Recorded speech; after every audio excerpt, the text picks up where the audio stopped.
If you're trying to farm well and ecologically, what you're really doing is you're farming soil and letting the soil grow your crops for you. And the interesting thing is the humans and humus in the Latin language are etymologically linked.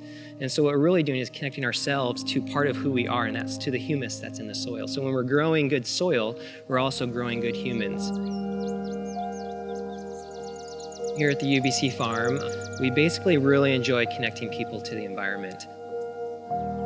It's very rare to have an urban campus that has this type of opportunity to get the students actually out into the field.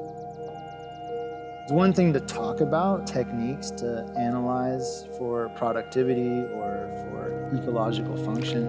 It's a totally different situation to have students actually do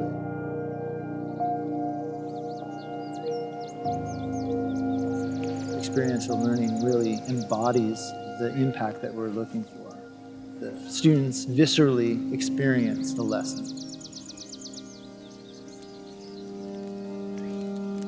Overall, we're trying to get a sense of the ecological functions that are happening here at the farm.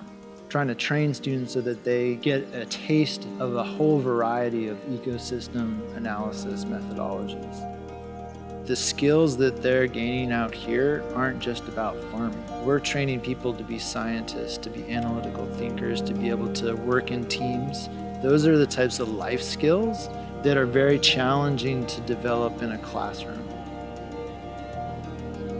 What I enjoy most is being able to walk up to a team of students and ask them a tough question about what they're observing and see them stumble through it.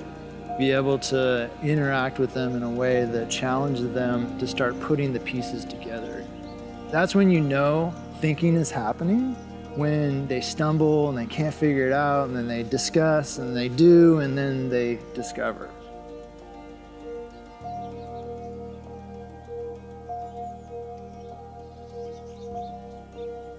Our program is designed to not only teach students and give them experiential learning in our fields, but also they become an essential part of our field crew. They get to learn, get to be a part of the production here, which I think is the best way to learn how to farm, is doing it.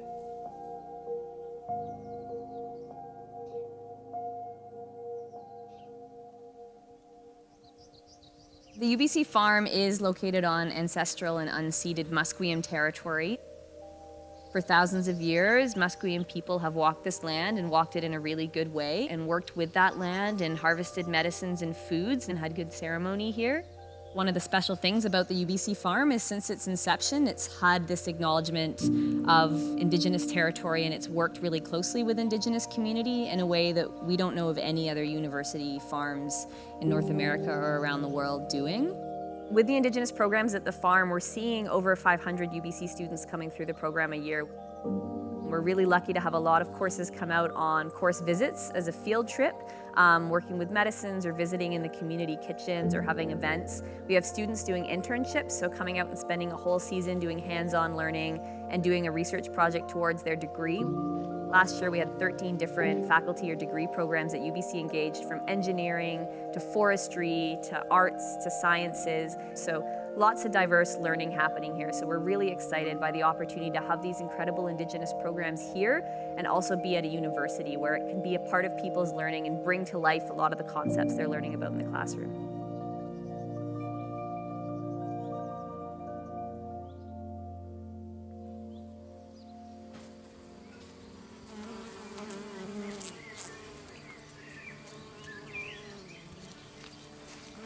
We needed a place near UBC to keep bees as study subjects, and the farm seemed like the logical place. There were bees already being kept there.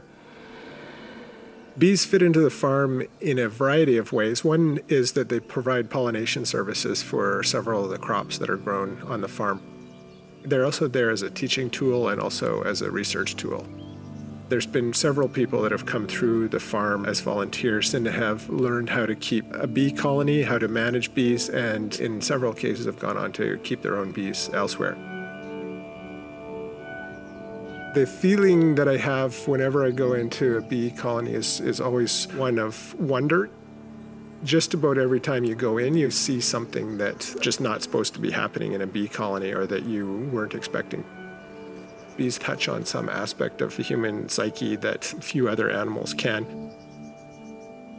Their social structure is comparable to humans and really in a lot of ways is also more advanced than humans. So we view them as similarly advanced, at least from a social perspective. The other aspect of bee behavior that I think attracts humans is the work ethic of bees.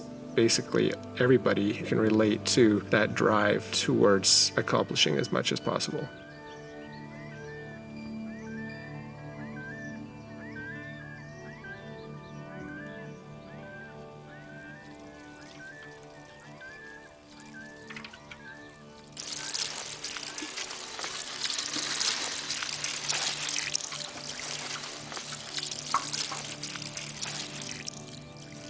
Food is the most intimate way in which we consciously interact with the environment. It's putting something into our mouths, and our relationships start with a kiss. It's an exchange between our mouths.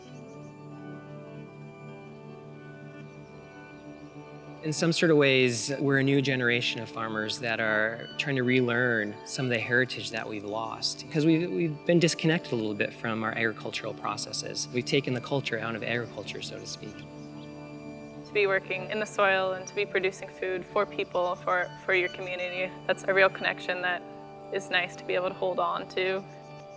I think it's a great starting place to get people involved in the social issues, environmental issues around agriculture and food because it's something that draws people together. And that's what's really special about it, is how it creates and cultivates community.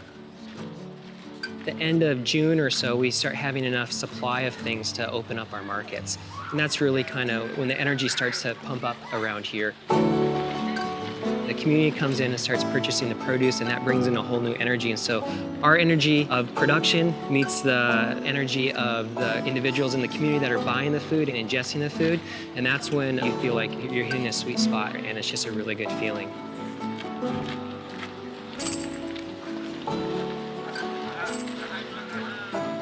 We're obviously one of the vendors, but we also have other vendors in. We have prepared food vendors. You have other vendors that are farmers from the surrounding community. You have other vendors doing crafts that they bring in, so soap products or honey products.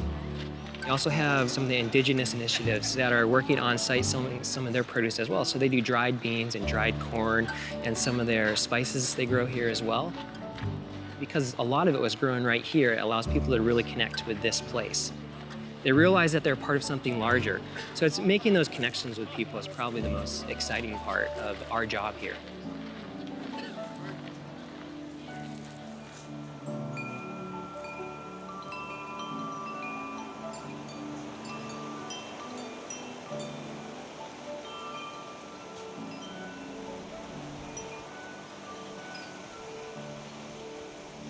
One of the benefits, I guess, of being a farmer here at UBC Farm is it's more of a 9 to 5 than it is a normal traditional farming job in which you're working 12 to 16-hour days. But then in some sort of sense, also a loss for us because in that time, we're often not here in the evenings and early mornings, which is, I feel like, one of the best times to be on a farm.